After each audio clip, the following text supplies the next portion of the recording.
quais são os sintomas que estão relacionados ao aneurisma cerebral. Não roto, se tiver, Sim. ou quando ele sangra. O não roto é o que não sangrou. Não sangrou. Tá? Não Tem sangrou. algum sintoma? Pode ter uma pequena porcentagem dos pacientes que tem uma dor, a minoria, uma dor de cabeça diferente do que teve na vida. Alguns até falam que foi a pior dor de cabeça, tá? Mas esse tipo de queixa é mais comum em quem sangrou. Fala, parece que tive uma explosão na cabeça, ou foi a pior dor de cabeça que eu tive. Isso é do paciente que sangrou. E você pode ter uma dor de cabeça, às vezes alguns dias antes, uma coisa meio diferente do que é habitual. Mesmo quem tem enxaqueca, por exemplo, sabe quando a dor de cabeça é diferente. Então, uma dor de cabeça diferente pode ser um aviso. Pode ser um aviso e vale a pena ser investigado. E tem que ser investigado. E tem que ser investigado. Tem que ser investigado. E, Edson, aneurismas grandes, por exemplo, eles podem provocar algum tipo de sintoma, como déficit visual, alguma coisa assim? De um modo geral, o aneurisma, na grande maioria dos casos das pessoas, o aneurisma é assintomático na maioria dos casos. Sim. Mas tem uma minoria, como o Carlos falou, que pode vir uma dor de cabeça diferente, que a pessoa nunca teve, começou a ter dor de cabeça, né, que merece investigação. Né? Bom, quando o aneurisma ele é grande, ele pode comprimir estruturas nervosas Sim. ao seu redor. Né? Por exemplo, o aneurisma ele pode comprimir nervos. Né? Por exemplo, aneurisma da artéria comunicante posterior, por exemplo, pode comprimir o terceiro nervo craniano e causar queda da pálpebra, por exemplo. Né? E pode causar queda da pálpebra. O aneurisma, ele grande, ele pode...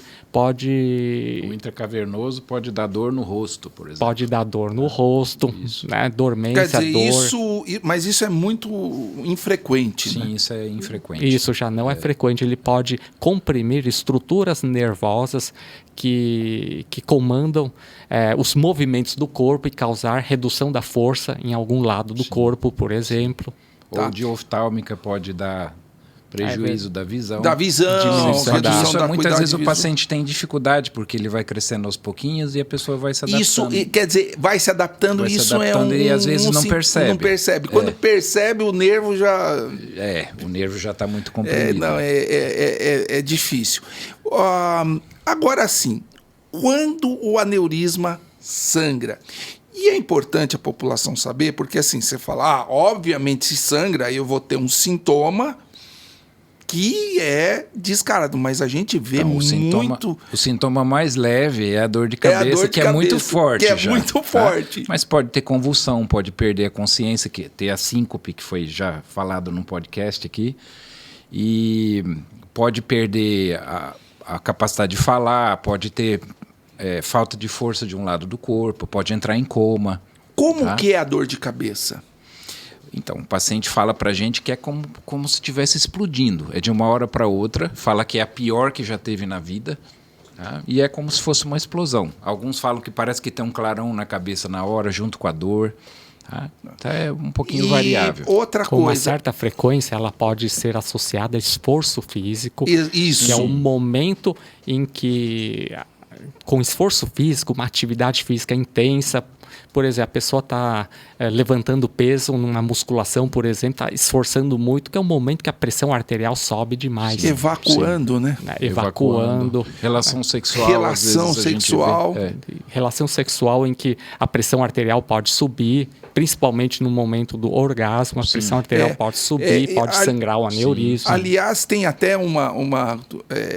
tem uma dor de cabeça relacionada ao orgasmo, né? Que a cefaleia benigna do orgasmo, o cara tem o orgasmo e tem a dor de cabeça, mas isso, até que se prova o contrário, é um diagnóstico de exclusão, né? Isso, esse merece fazer uma ressonância, né? Pra teve descartar. essa dor de cabeça, mesmo que passe depois, tem que investigar. Sim, tem que ser investigado. Você está lá tendo relação, teve a dor de cabeça súbita, explodiu, tem que investigar, não tem conversa. Sim.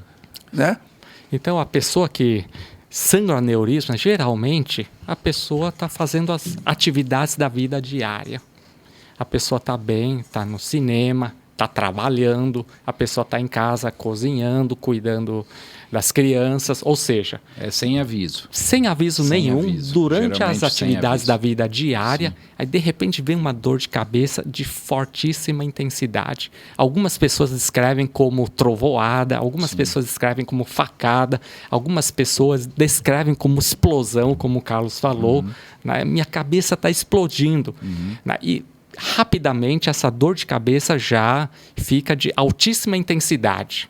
Diferente de algumas dores de cabeça, na própria enxaqueca, por exemplo, a pessoa pode começar tendo dores mais fracas e com o tempo essa dor vai subindo, vai aumentando aos poucos até ficar bem forte. Sim. Ou seja, na enxaqueca vai liberando substâncias inflamatórias, à medida que vai liberando a dor vai ficando mais forte e a pessoa descreve que ela vai aumentando. Né? E claro, esse aumento ele pode ser rápido, mas enquanto que quando sangra o aneurisma, esse aumento da dor é de uma maneira imediata.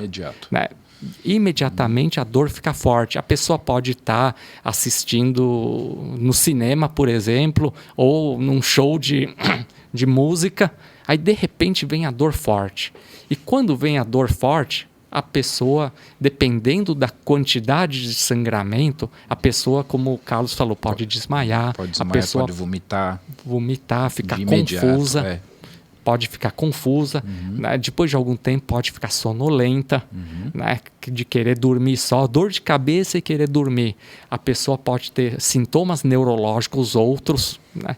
A pessoa pode ficar com metade do corpo sem mexer direito.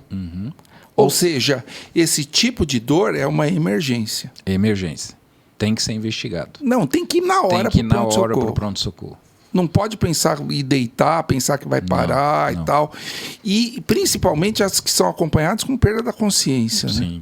Se a pessoa está no cinema, né, o acompanhante precisa encaminhar imediatamente para o hospital. Pronto-socorro. Pronto-socorro. Agora, uma pessoa também com uma dor de cabeça diferente daquela dor de cabeça que ela tem habitualmente, é importante investigar também, né? Também. Às vezes, nem sempre... Porque a gente falou dessa cefaleia, essa dor de cabeça que a gente chama de sentinela, né? Sentinela porque vem um pouquinho antes da hemorragia do aneurisma mesmo. Aliás, tem gente que acha que já teve um pequeno sangramento quando tem cefaleia sentinela, né? Pois é. E aí, quando você tem mesmo a hemorragia subaracnoide franca, isso já pode até ser ressangramento, né?